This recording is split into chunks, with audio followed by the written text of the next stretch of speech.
Good morning everyone. आज आपण इयत्ता 5वीमध्ये लेसन क्रमांक 28 पाहणार आहोत. आपल्या या लेसनचं नाव आहे फुलपाखरू आणि मधमाशी. या इथे आपल्याला फुलपाखरू आणि मधमाशी या दोघांमधील संवाद दिलेला आहे लेसनमध्ये. आता संवाद म्हणजे तर एकमेकांशी बोलणे. ओके, मग आता ते एकमेकांशी काय संवाद साधत आहेत, काय बोलत आहेत ते आपण या पाठाच्या माध्यमातून पाहूया. चित्रामध्ये तुम्ही पाहू शकता मधमाशी आणि फुलपाखरू दोघेही एकत्रित आहेत आणि आता ते काय बोलत आहेत चला तर पाहूया. सकाळी बागेत एक फुलपाखरू स्वच्छंदपणे फिरत आहे. एक मधमाशी त्याच्याजवळ येते. काय सांगितलं आहे आपल्याला, तर सकाळी बागेत एक फुलपाखरू स्वच्छंदपणे मीन्स मनात येईल तसे बागेमध्ये फिरत आहे आणि एक मधमाशी त्याच्याजवळ येत आहे. ओके. फुलपाखरू, काय गं मधू, इतक्या घाईने कुठे चाललेस? आता फुलपाखरू प्रश्न करत आहे मधमाशीला, काय गं मधू, इतक्या घाईनं कुठे चालली आहेस तू?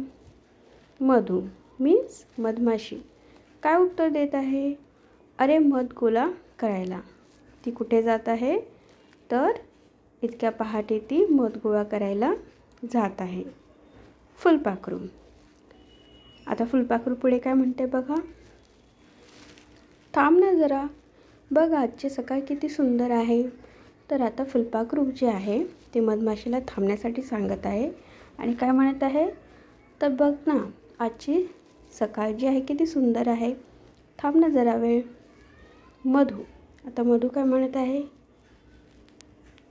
हो रे, तिकडचं कारंजं बघ कसं थुई थुई नाचते. आता मधू पण म्हणते की तिकडचं जे कारंजं आहे म्हणजे पाण्याशी जे तुषार आहेत, फव्वारे ते उडत आहेत, ते जणू काही थुई थुई नाचत आहेत असे मधूला पण वाटत आहे. ओके.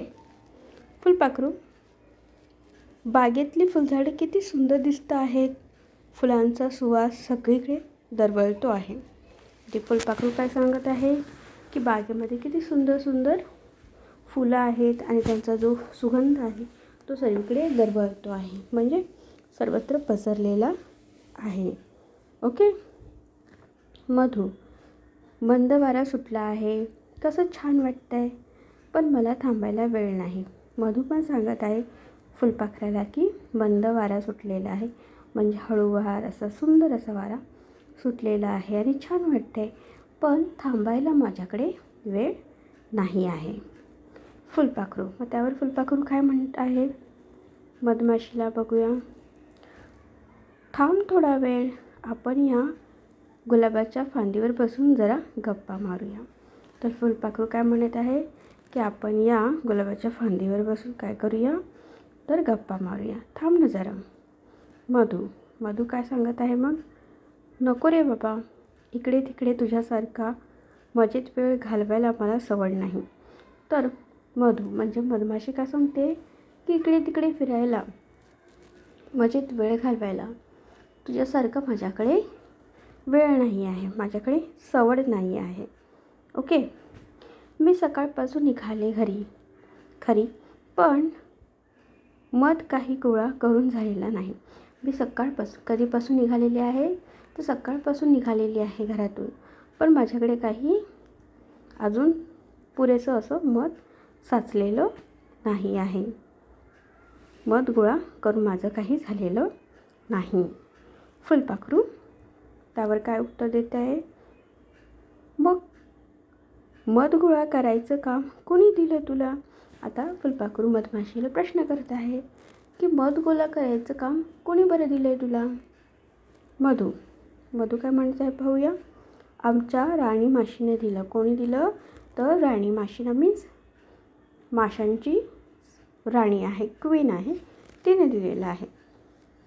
फुलपाखरू, अगं तरी पण तुला थोडा वेळ घालवायला काय हरकत आहे, ठीक आहे तिने तुम्हाला काम दिलं आहे ना, पण तरीसुद्धा.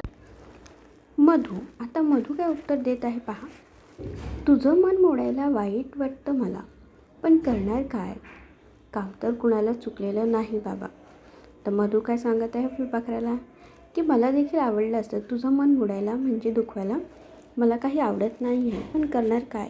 काम तर कुणाला चुकलेलं नाही, सगळ्यांना काम हे करणं भागच आहे, गरजेचंच आहे करणं. ओके. फुलपाखरू, आता फुलपाखरू त्यावर काय म्हणत आहे पाहूया. काय ग, एवढा मध गोळा करून तुला काय मिळणार? शेवटी ती माणसाचीच धन ना. आता फुलपाखरू काय म्हणत आहे की एवढं मध गोळा करून तुला काय मिळणार आहे? शेवटी ती माणसाचीच धन ना, माणसालाच मिळणार आहे ना तू एवढं जे काही मध गोळा करशील ते. मधू, असं कसं? आम्हालाही लाभ लागतोच ना. मध किती औषधी, आम्हालाही मध लागतोच ना. मध किती औषधी आहे आणि किती उपयोगी पडतो हे तुला माहीत आहे. आता मधमाशी काय सांगत आहे फुलपाखराला की मध माणसांनाच का तर आम्हाला देखील लागतो आणि मध किती औषधी आहे हे तुला देखील माहीत आहे. यावरती आता फुलपाखरू काय उत्तर देत आहे पाहूया. हो, मधात औषधी गुण असतात. हे खरं आहे का गं?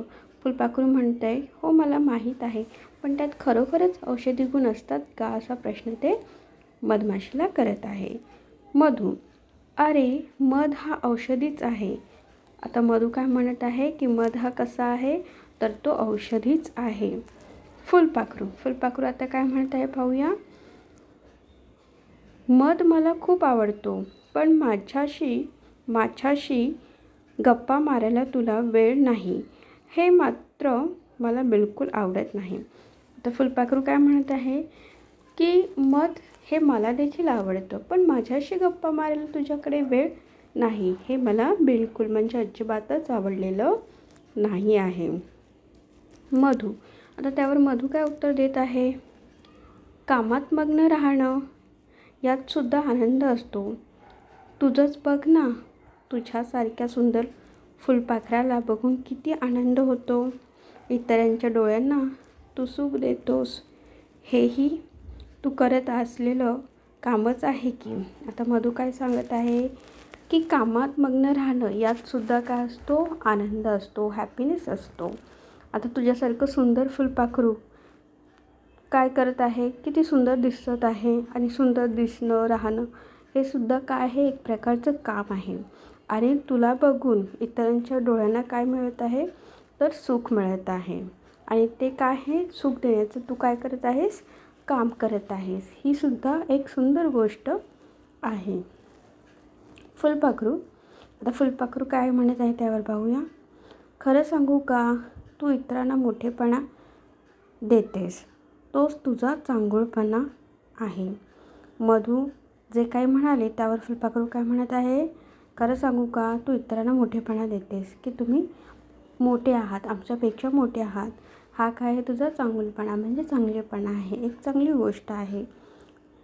आता मधू काय म्हणत आहे त्याच्यावरती.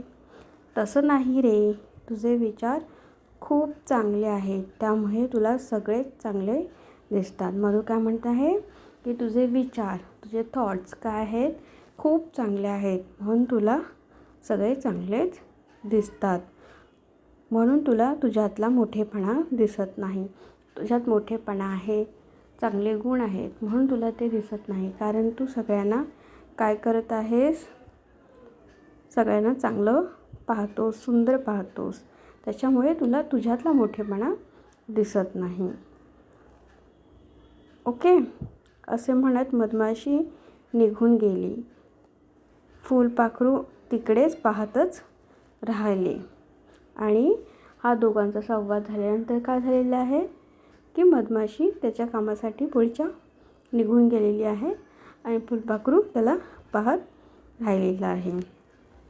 आय होप की तुम्हाला मधमाशी आणि फुलपाखरू या दोघांमधला संवाद समजलेला असेल. संभाषण जे काही त्यांचं बोलणं झालेलं आहे एकमेकांशी डायलॉगच्या माध्यमातून, ते खूप सुंदररित्या समजलेलं आहे.